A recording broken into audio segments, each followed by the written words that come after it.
Okay, I'm going to point out some of the deficiencies in the work that this guy did. These are blocks.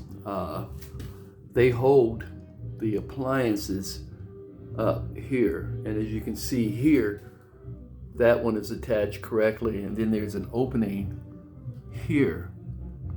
You can see that. So it wasn't attached correctly. He was using some type of hand device. So that is one area. The blocking was deficient. So we can go look and examine, and this is another example. And the material that he used was something out of my yard. So you can see how that is attached, and you see where there's an opening there. See the opening? It's not even set level, okay? So now it was 5 blocks, okay? That one looks fine, and that one looks fine. Okay, now the blocking is to hold the appliances, and that's a appliance there for the water, and he has iron pipe, which they do not use in plumbing. It is a code violation. And here, if you look where it's attached here, we've already looked at the blocking and we saw that it was deficient. And if you look here, he's got some drywall screws here. I'm going to move in closer right here and show you where those are attached. And then he's got 2 here, but he left these unattached. Well, the 2 screws in the middle, they hold the plate on. And the 2 screws at the top, he should have made 2 blocks, but he didn't. He was in a hurry. And that is one of the deficiencies. And when he ran the lines through,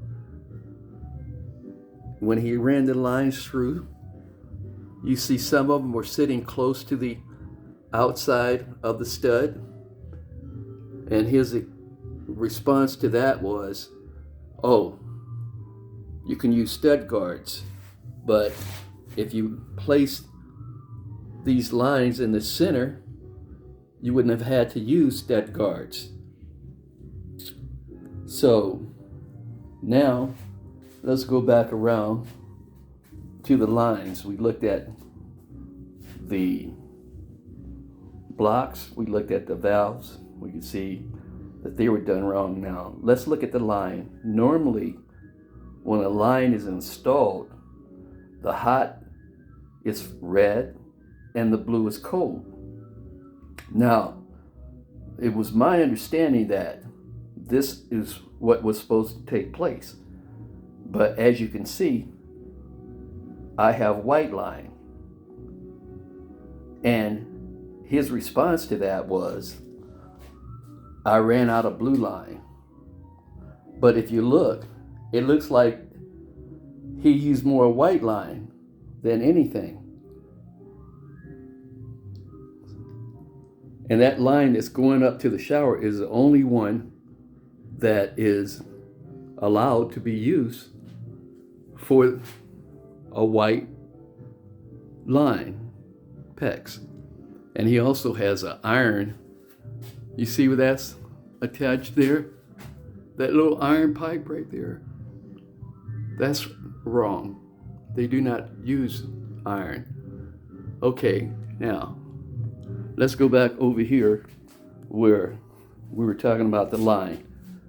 The line is 1/2 inch.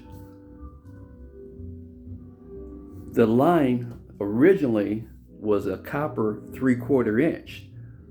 What he did, he reduced the output of the water, restricting the water flow. I noticed that when I turned the water hose on, that I didn't have as much pressure, and I was like, I didn't understand that. So, but anyway, if you go back here, I'll go get real close here, okay?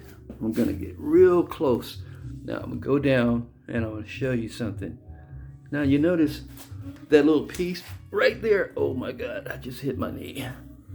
So this little piece right here, you see that? That's plastic. And I didn't even think about it until I went over and I had him here with the Gwinnett Police Department standing behind him, and I asked him about that. And I said, shark bite in concrete fails after a period of time. And he responded, he said, oh, that's why I put plastic around it. And I was so dumbfounded by some of his answers. It was unbelievable. And if you notice that also, these lines that are outside, they're on an exterior wall. They're supposed to be wrapped. He did not do that. And nor did he mention it. And also, when he left, the house was left open. And he was a real messy person too. But I started getting vermin like lizards and stuff coming in from outside. So I had to take care of that problem. That's why you see the mess there. So to seal those holes.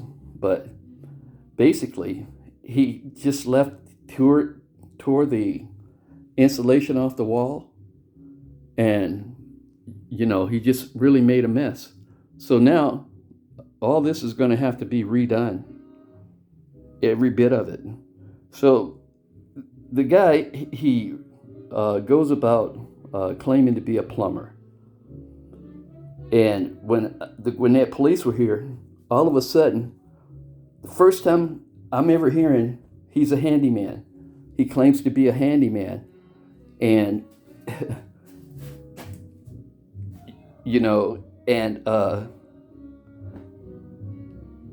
it was unbelievable. But you see this piece right here? That was left outside in the yard. Just like that. That valve is supposed to be reattached. See that valve right there? You're supposed to put that back.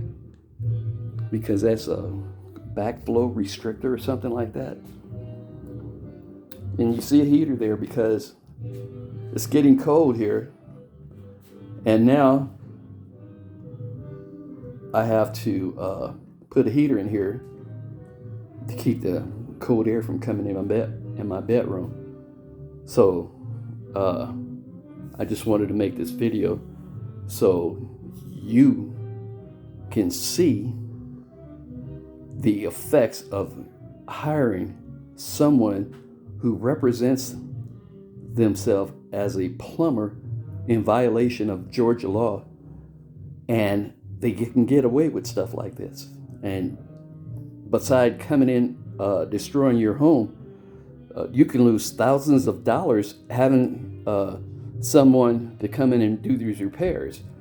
And of course, when you get a new contractor to come in and do some repairs, they're looking at you like you're stupid for even hiring somebody like that. So whatever you lost, it's your fault. But you've got to crack down on these culprits because, just like myself, I consider myself to be savvy, but I'm not a plumber. So I'm not going to pretend to be somebody that I'm not. So when somebody offers me advice, I listen to them. The thing that you should do is 100% of the time is always check these people out. Go on the internet and check out their reviews. If you see anything bad about them and it's recent, it must have really happened. But sometimes the owners, they will respond and they will try to explain what happened. But these culprits that try to pretend as electricians and plumbers, they can just go on there and pretend. And it's illegal to put your name as a plumber on the side of a truck in Georgia unless you've got a plumber's license. And this guy, he rides around with the truck.